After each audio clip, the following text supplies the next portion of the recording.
ನಮಸ್ಕಾರ ರಿವ್ಯೂ ಚಾನಲ್ಗೆ ಸ್ವಾಗತ. ನಾನು ಸೌಖ್ಯ ಗಾಂವ್ಕರ್. ಡಿಕೆ ಕ್ಯಾಂಪ್ ಇಂದ ಬಂತು ಬಿಗ್ ಬ್ರೇಕಿಂಗ್ ನ್ಯೂಸ್ ಸಿಎಂ ಕುರ್ಚಿ ಸಂಬಂಧಪಟ್ಟಂತೆ. ಮತ್ತೊಂದು ಕಡೆ ಸಿದ್ದರಾಮಯ್ಯನವರ ಸಂಪುಟಕ್ಕೆ ಇನ್ನೂ ಸಿಕ್ಕಿಲ್ಲ, ಸಂಪುಟ ವಿಸ್ತರಣೆಗೆ ಇನ್ನೂ ಸಿಕ್ಕಿಲ್ಲ ಮುದ್ರೆ. ಸಿಎಂ ಕೊಟ್ಟಿರುವಂತಹ ಮಹತ್ವದ ಸುಳಿವೇನು, ಯಾಕೆ ಮತ್ತೆ ಇಷ್ಟು ಸಿಟ್ಟಿಗೆ ಒಳಗಾಗಿದ್ದಾರೆ ಸಿದ್ದರಾಮಯ್ಯನವರು? ಡೀಟೇಲ್ಸ್ ಇರ್ತಾ ಹೋಗ್ತೀವಿ. ಮಿಸ್ ಮಾಡದೆ ನಮ್ಮ ಚಾನಲ್ನ ಸಬ್ಸ್ಕ್ರೈಬ್ ಮಾಡಿ, ನಿಮ್ಮ ಅಭಿಪ್ರಾಯ ಕಮೆಂಟ್ ಮಾಡಿ ತಿಳಿಸಿ. ಎಸ್ ವೀಕ್ಷಕರೇ, ನಿನ್ನೆ ನಡೆದಂಥ ಬೆಳವಣಿಗೆ ಎಲ್ಲ ಕಡೆ ರಿಪೋರ್ಟ್ ನೋಡಿರ್ತೀರ, ಕ್ವಿಕ್ಕಾಗಿ ಹೇಳ್ಬಿಡ್ತೀನಿ ಅದನ್ನ.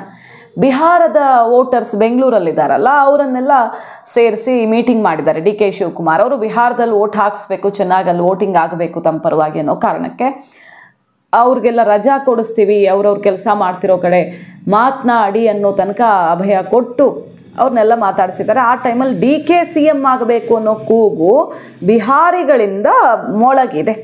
ಆ ಪ್ರಶ್ನೆ ಸಿದ್ದರಾಮಯ್ಯನವ್ರ ಮುಂದೆ ಇಟ್ಟಾಗ ಸಿಟ್ಟು ಮಾಡ್ಕೊಂಡಿದ್ದಾರೆ. ಅವ್ರು ಹೇಳಿದ್ರು, ಇವ್ರು ಹೇಳಿದ್ರು, ಯಾರು ಹೇಳಿದ್ರು ಅದಕ್ಕೇನು ಬೆಲೆ, ಹೈಕಮಾಂಡ್ ಹೇಳಬೇಕು, ಹೈಕಮಾಂಡೇ ಅಂತಿಮ ಅಷ್ಟೇ ಅಂತ ಗುಡುಗಿದ್ದಾರೆ, ಸಿಟ್ಟು ಮಾಡ್ಕೊಂಡಿದ್ದಾರೆ. ಬರೀ ಇದೇ ಕೆಲಸ ಆಯಿತು ಮಾಧ್ಯಮದವ್ರದ್ದು ಅಂತ. ಮತ್ತೊಂದು ಕಡೆ ಸರ್, ಸಂಪುಟದ ಕಥೆ ಏನು, ಸಂಪುಟ ವಿಸ್ತರಣೆ ಆಗತ್ತಾ, ನಿರ್ಧಾರ ಆಗಿದೆಯಾ ಅಂತ ಕೇಳಿದ್ರೆ, ಬಿಹಾರದ ಚುನಾವಣೆ ಆದ ಮೇಲೆ ರಾಹುಲ್ ಗಾಂಧಿ ಮತ್ತು ಖರ್ಗೆ ಅವ್ರ ಜೊತೆ ಮಾತನಾಡ್ತೀನಿ ಅಂದರೆ ಇನ್ನೂ ನಿರ್ಧಾರ ಮಾತುಕತೆ ಯಾವುದೂ ಆಗಿಲ್ಲ. ಸಂಪುಟ ವಿಸ್ತರಣೆ ಸಂಬಂಧಪಟ್ಟಂತೆ ಏನೂ ಆಗಿಲ್ಲ ಅಂತ ಡಿ ಕೆ ಏನು ಹೇಳ್ತಿದ್ದಾರಲ್ವ, ನಾನು ಹೇಳಿದ್ನಾ, ಸಿದ್ದರಾಮಯ್ಯನವ್ರು ಹೇಳಿದ್ರಾ, ಅಥವಾ ಹೈಕಮಾಂಡ್ ಹೇಳಿದ್ಯಾ ಅಂತ ಡಿ ಕೆ ಕೇಳ್ತಿರೋದು. ಸಂಪುಟ ಸರ್ಜರಿಯ ಬಗ್ಗೆ ಯಾವ ಮಾತು ಇಲ್ಲ, ಎಲ್ಲ ಫ್ರೆಶ್ ಆಗುತ್ತೆ ಅನ್ನೋದು ಅವ್ರ ಲೆಕ್ಕ ಅಲ್ವಾ. ಅದನ್ನೇ ಒಪ್ಕೊಂಡಿದ್ದಾರೆ ಸಿದ್ದರಾಮಯ್ಯನವರು.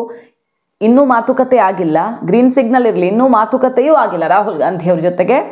ಈ ಸಲ ಬಿಹಾರ ಚುನಾವಣೆ ಮುಗಿದ ಮೇಲೆ ಡೆಲ್ಲಿಗೆ 15ನೇ ತಾರೀಕಿಗೆ ಹೋಗಿ ಸಂಪುಟ ವಿಸ್ತರಣೆ ಅಥವಾ ಸಂಪುಟ ಸರ್ಜರಿ ಮಾಡುವ ಬಗ್ಗೆ ಒಪ್ಪಿಗೆ ತಗೊಂಡು ಬರ್ತೀನಿ ಅಂತ ಅವ್ರು ಹೇಳ್ತಿರೋದು.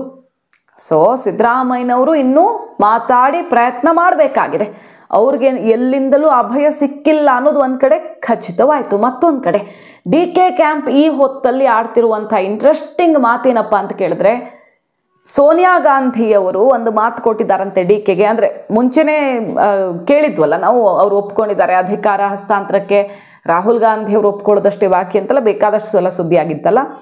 ಈಗ ಮೊನ್ನೆಯಷ್ಟೇ ಸೋನಿಯಾ ಗಾಂಧಿಯವರು ರಾಹುಲ್ ಒಪ್ಪಿಸುವ ಜವಾಬ್ದಾರಿ ನನ್ನದು ಅನ್ನೋ ಅಭಯ ಕೊಟ್ಟಿದ್ದಾರೆ ಡಿ ಕೆಗೆ ಅನ್ನುವ ಮಾತೀಗ ಡಿ ಕೆ ಕ್ಯಾಂಪಿಂದ ಕೇಳಿ ಬರ್ತಿರೋದು. ಸೋನಿಯಾ ಗಾಂಧಿಯವರು ಒಪ್ಪಿಕೊಂಡಿದ್ದು ಯಾವುದೋ ಕಾಲ ಆಯಿತು. ಸಿ ಎಂ ಕುರ್ಚಿಗೆ ಸಿದ್ದರಾಮಯ್ಯನವರು ಏರುವ ಸಮಯದಲ್ಲೇ ವಿಡಿಯೋ ಕಾಲ್ ಮೂಲಕ ಬಂದು ಸೋನಿಯಾ ಮತ್ತು ಪ್ರಿಯಾಂಕಾ ವಾದ್ರಾ ಭರವಸೆ ಕೊಟ್ಟ ಮೇಲೆ ಡಿ ಕೆ ಒಪ್ಕೊಂಡ್ರು ಅಂತಾನೆ ಅಲ್ವಾ ಇಷ್ಟು ದಿನ ಸುದ್ದಿ ಎಲ್ಲ ಕೇಳಿದ್ದು ನಾವು. ಅದರ ಜೊತೆಗೆ ಸೋನಿಯಾ ಗಾಂಧಿಯವರು ಒಪ್ಕೊಳ್ಳೋದ್ರ ಜೊತೆಗೆ ರಾಹುಲ್ ಗಾಂಧಿಯವ್ರ ಮೇಲೆ ಒತ್ತಡ ಹಾಕಿನೋ ಅಥವಾ ಮನವೊಲಿಸನೋ ಯಾವುದಾದ್ರೂ ಬಗೆಯಲ್ಲಿ ಪಕ್ಷದ ಭವಿಷ್ಯ ಮುಂದಿನ ಲೆಕ್ಕಾಚಾರದ ನಿಟ್ಟಿನಲ್ಲಿ ನಾವು ಒಪ್ಪಿಸ್ತೀವಿ ಅಂತ ಪ್ರಿಯಾಂಕಾ ವಾದ್ರಾ ಮತ್ತು ಸೋನಿಯಾ ಗಾಂಧಿಯವರ ಕಡೆಯಿಂದಾನೇ ರಾಹುಲ್ ಗಾಂಧಿ ಒಪ್ಪಿಸುವ ಅಭಯ ಡಿ ಕೆಗೆ ಸಿಕ್ಕಿದೆಯಂತೆ. ಬಹಳಷ್ಟು ಬಾರಿ ಡೆಲ್ಲಿಗೆ ಹೋಗಿ ಬಂದಾಗಲೂ ಅವರು ಸೈಲೆಂಟ್ ಆಗಿರ್ತಿದ್ರು, ಆದರೆ ಈ ಸಲ ಹೋಗಿ ಬಂದ ಮೇಲೆ ಬೇರೆ ಟೋನಲ್ಲಿ ಮಾತಾಡ್ತಿದ್ದಾರೆ. ಅವರ ಆಪ್ತರ ಮಾತು ಮತ್ತು ಅವರ ಮಾತುಗಳೆಲ್ಲ ಚೇಂಜ್ ಆಗಿದೆ. ಹೈಕಮಾಂಡ್ ನಿರ್ಧಾರ ಮಾಡುತ್ತೆ, ಶಾಸಕರ ಸಂಖ್ಯೆ ಅಲ್ಲ ಅಂತ ಹೇಳಿದ್ದಿರಬಹುದು. ಯಾರ್ಯಾರೋ ಮಾತಾಡ್ತಿರೋದು ಕಿಮ್ಮತ್ತಿಲ್ಲ, ನಾನು ಮತ್ತು ಮುಖ್ಯಮಂತ್ರಿಗಳ ನಡುವೆ ಮಾತಾಗಿದೆ, ಆ ಮಾತಿನಂತೆ ಹೈಕಮಾಂಡ್ ಆಶೀರ್ವಾದದಂತೆ ನಡೆಯುತ್ತೆ ಅಂತ ಓಪನ್ ಆಗಿ ಹೇಳ್ತಿರೋದಿರಬಹುದು. ಇದೆಲ್ಲ ಆಗಿರೋದು ಸೋನಿಯಾ ಗಾಂಧಿಯವರು ರಾಹುಲ್ ಒಪ್ಪಿಸುವಂತಹ ಮಾತು ಕೊಟ್ಟ ಮೇಲೆ ಅಂತ ಡಿ ಕೆ ಕ್ಯಾಂಪಿಂದ ಕೇಳಿಬರ್ತಿರುವಂತಹ ಸುದ್ದಿ. ಇಲ್ಲಿ ನೋಡಿದ್ರೆ ಬಿಹಾರಿಗಳ ಎದುರು ಕೂಡ ಡಿ ಕೆ ಸಿ ಎಂ ಘೋಷಣೆ ಮೊಳಗಿದೆ ಸರ್, ಏನಂತೀರಿ ಅಂತ ಕೇಳ್ತಿದ್ದಂಗೆ ಸಿಟ್ಟಾಗಿದ್ದಾರೆ. ಮೊನ್ನೆ ಬೇರೆ ಪೇಪರ್ ರಿಪೋರ್ಟ್ಸ್ ಬಂತು.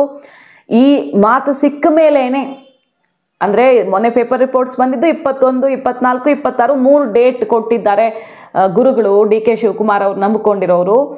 ಆ ಡೇಟಲ್ಲಿ ಪ್ರಮಾಣ ವಚನ ಫಿಕ್ಸ್ ಮಾಡಿಕೊಂಡೇ ಬಿಟ್ಟಿದ್ದಾರೆ ಡಿ ಕೆ. ಅಷ್ಟರ ಮಟ್ಟಿಗೆ ಡೆಲ್ಲಿಯಿಂದ ಅಭಯ ಸಿಕ್ಕಿದೆ ಅಂತ ಪೇಪರ್ ರಿಪೋರ್ಟ್ ಬಂತು. ಅದಕ್ಕೆ ಸಿಟ್ಟಾಗ್ಬಿಟ್ರು ಸಿದ್ದರಾಮಯ್ಯನವರಲ್ವ. ಈಗ ಸಿಗ್ತಿರೋ ಇನ್ಫಾರ್ಮೇಷನ್, ಆ ಡೇಟ್ ತಗೊಂಡಿದ್ದೇ ಡಿ ಕೆ ಸೋನಿಯಾ ಗಾಂಧಿಯವರಿಂದ ರಾಹುಲ್ ಒಪ್ಪಿಸುವ ಮಾತು ಸಿಕ್ಕ ಮೇಲೆ ಅಂತ ಕೇಳಿ ಬರ್ತಿರೋದು. ಅಂದರೆ ಈಗ ರಾಹುಲ್ ಗಾಂಧಿಯವರಂತೂ ಇದುವರೆಗೆ ಮುದ್ರೆ ಒತ್ತಿಲ್ಲ ಅನ್ನೋದು ಗೊತ್ತು ಎಲ್ರಿಗೂ. ಅಂತಹ ತೀರ್ಮಾನ ಆಗಿದ್ರೆ ಬೇರೆ ಲೆಕ್ಕಾಚಾರನೆ ಕಾಣ್ತಿತ್ತು. ಇನ್ನು ತೀರ್ಮಾನ ಅಂತೂ ಆಗಿಲ್ಲ. ರಾಹುಲ್ ಗಾಂಧಿಯವ್ರಿಗೆ ಸ್ವಲ್ಪ ಬಿಹಾರ ಟೆನ್ಷನ್ ಕಾಣಿಸ್ತಿದೆ. ಈಗ ಆರಂಭದಲ್ಲಿ ಇದ್ದಂಗಿಲ್ಲ ವೇವು, ಅಲ್ಲಿ NDA ಪರವಾಗಿ ವಾತಾವರಣ ಇದೆ. ಹಾಗಾಗಿ ರಾಹುಲ್ ಗಾಂಧಿಯವರು ಅವ್ರ ಟೆನ್ಷನಲ್ಲಿ ಅವರಿದ್ದಾರೆ. ಈ ಟೈಮಲ್ಲಿ ರಾಹುಲ್ ಮುದ್ರೆ ಬಿದ್ದಿಲ್ಲ, ಆದರೆ ರಾಹುಲ್ ಮುದ್ರೆ ಬೀಳೋದು ಗ್ಯಾರಂಟಿ, ನಾನು ಒಪ್ಪಿಸ್ತೀನಿ ಅನ್ನೋ ಮಾತನ್ನು ಸೋನಿಯಾ ಕೊಟ್ಟಿದ್ದಾರೆ ಅನ್ನೋದೇ ಡಿ ಕೆ ಶಿವಕುಮಾರ್ ಅವರ ಈ ಆತ್ಮವಿಶ್ವಾಸಕ್ಕೆ ಕಾರಣ ಅನ್ನೋದು ಡಿ ಕೆ ಕ್ಯಾಂಪಲ್ಲಿ ಸಿಗ್ತಿರುವಂಥ ಮಾಹಿತಿ. ಈಗ ಡಿ ಕೆ ಶಿವಕುಮಾರ್ ಅವರು ಡೇಟ್ ಫಿಕ್ಸ್ ಮಾಡ್ಕೊಂಡಿದ್ದು, ಗುರುಗಳ ಹತ್ರ ಹೋಗಿ ಡೇಟ್ ತೊಗೊಂಡಿದ್ದೆ ಈ ಮಾತು ಸಿಕ್ಕ ಮೇಲೆ ಅನ್ನೋದು. ಸೊ ಈ ಬೆಳವಣಿಗೆಯಿಂದ ಸಿದ್ದು ಕ್ಯಾಂಪಿಗೆ ಸಿಡಿದಿರೋದು. ಬೆಂಗಳೂರಿನಲ್ಲಿರುವಂತಹ ಬಿಹಾರ ಮತದಾರರ ಪ್ರಚಾರ ವೇಳೆ ಸರ್, ಬಿಹಾರದ ಮುಖಂಡರೆಲ್ಲರೂ ಕೂಡ ಡಿ ಕೆ ಶಿವಕುಮಾರ್ ಅವರು ಮುಂದಿನ ದಿನಗಳಲ್ಲಿ ಮುಖ್ಯಮಂತ್ರಿ ಆಗ್ತಾರೆ ಅಂತ ಹೇಳಿ ಹೇಳಿದ್ದಾರೆ ಸರ್. ಬಿಹಾರದ ಮುಖಂಡರು ಪ್ರಚಾರ ನಿಮಗೇನು ಇಲ್ವಾ? ಅಲ್ಲ ಸರ್, ಜನ ಮಾತಾಡೋದು ಬೇಡಪ್ಪ, ಜನ ಏನಾರು ಮಾತಾಡ್ತಾರೆ. ಹೈಕಮಾಂಡು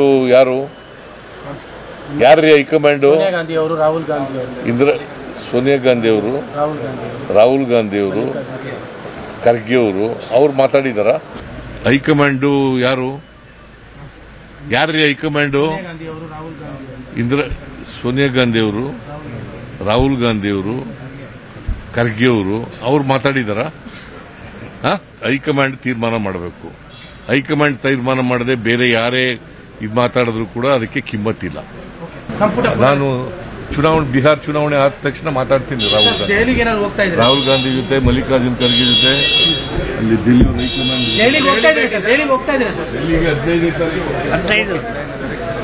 ಇದ್ರ ನಡುವೆ ಡಿ ಕೆ ಶಿವಕುಮಾರ್ ಅವರು ಯಾಕೋ ಹೋದಲ್ಲಿ ಬಂದಲ್ಲಿ ತ್ಯಾಗದ ಮಾತಾಡ್ತಿದ್ದಾರೆ. ಸೋನಿಯಾ ಗಾಂಧಿಯವರ ತ್ಯಾಗವನ್ನು ನೆನಪಿಸ್ತಿದ್ದಾರೆ.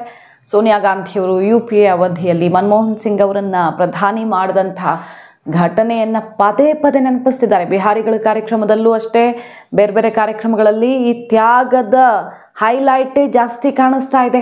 ಸೊ ಡಿ ಕೆ ಶಿವಕುಮಾರ್ ಅವರು ಸೋನಿಯಾ ಗಾಂಧಿಯವ್ರ ಬಗ್ಗೆ ಮಾತಾಡ್ತಿರೋದು ಅಥವಾ ಯಾರಿಗೋ ತ್ಯಾಗದ ಪಾಠವನ್ನು ಮಾಡ್ತಿರೋದು, ಇವೆಲ್ಲವೂ ಕೂಡ ಡಿ ಕೆ ಕ್ಯಾಂಪಿಂದ ಬರ್ತಿರುವ ನ್ಯೂಸ್ಗೆ ಪೂರಕವಾದದ್ದ. ಗಾಂಧಿಯವರು ಈ ದೇಶದ ಐಕ್ಯತೆಗೆ, ಸಮಗ್ರತೆಗೆ, ಶಾಂತಿಗೆ ಪ್ರಾಣನೇ ತ್ಯಾಗ ಮಾಡಿದ್ರು ಅಂತ ಒಂದು ಐತಿಹಾಸಿಕವಾದಂತ ಪಕ್ಷದಲ್ಲಿ ನಾವೆಲ್ಲ ಕೆಲಸ ಮಾಡ್ತಾ ಇದ್ದೀವಿ. ಸೊ ಡಿ ಕೆ ಶಿವಕುಮಾರ್ ಬಂದಿದ್ರು, ನೀವು ನನಗೆ ದೊಡ್ಡ ಸ್ಥಾನ ಬೇಕು ಅಂತ ಹೇಳಿದಿರಿ, ಅದು ಮುಖ್ಯ ಅಲ್ಲ. ಅಲ್ಲಿ ಬಿಹಾರಲ್ಲಿ ಮಹಾಗಠಬಂಧನ ಅಧಿಕಾರಕ್ಕೆ ತಂದ್ರೆ ನನಗೆ ಎಲ್ಲಾ ಸ್ಥಾನನೂ ನೀವು ಕೊಟ್ಟಂಗೆ, ಇದನ್ನು ತಾವೆಲ್ಲ ಗಮನದಲ್ಲಿಟ್ಕೊಳ್ಳಿ. ಈ ದೇಶಕ್ಕೆ ತ್ಯಾಗ ಮಾಡಿದೆ, ಸೊ ಅವ್ರಿಗೆ ಶಕ್ತಿ ಕೊಡಬೇಕು. ಅದನ್ನೇ ಇವತ್ತು ತೇಜಸ್ವಿ ಅವರು ಇವತ್ತು ಘೋಷಣೆ ಕೂಡ ಮಾಡಿದ್ದಾರೆ.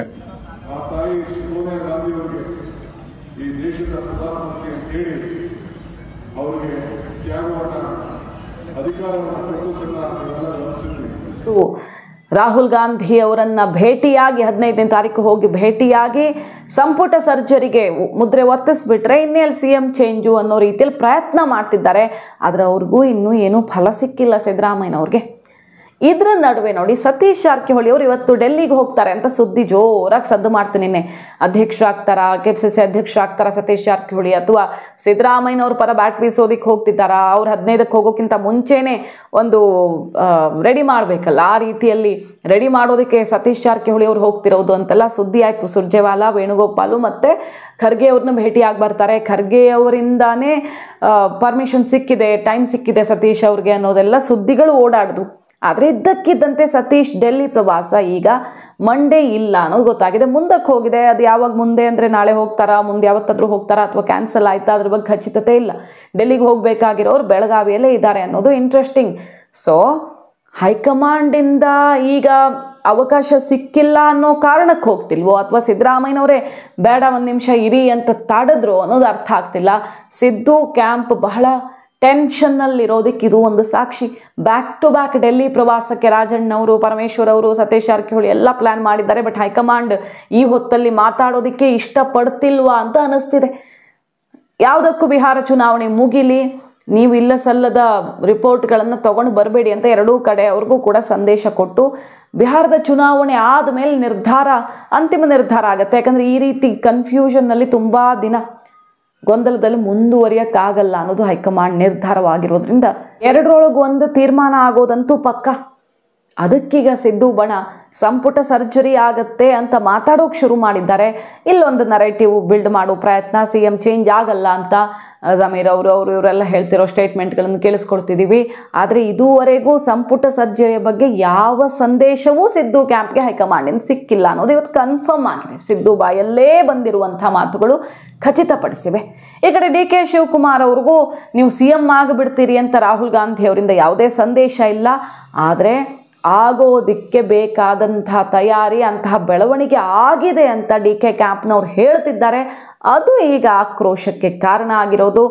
ಸೊ ಕರ್ನಾಟಕ ಪಾಲಿಟಿಕ್ಸಲ್ಲಿ ನವೆಂಬರ್ ಶುರು ಆದಮೇಲೆ ಕ್ರಾಂತಿ ಆಗತ್ತೋ ಇಲ್ವೋ, ಆದರೆ ದೊಡ್ಡ ಮಟ್ಟದಲ್ಲಿ ಕಂಪನ ಅಂತೂ ಶುರುವಾಗಿದೆ.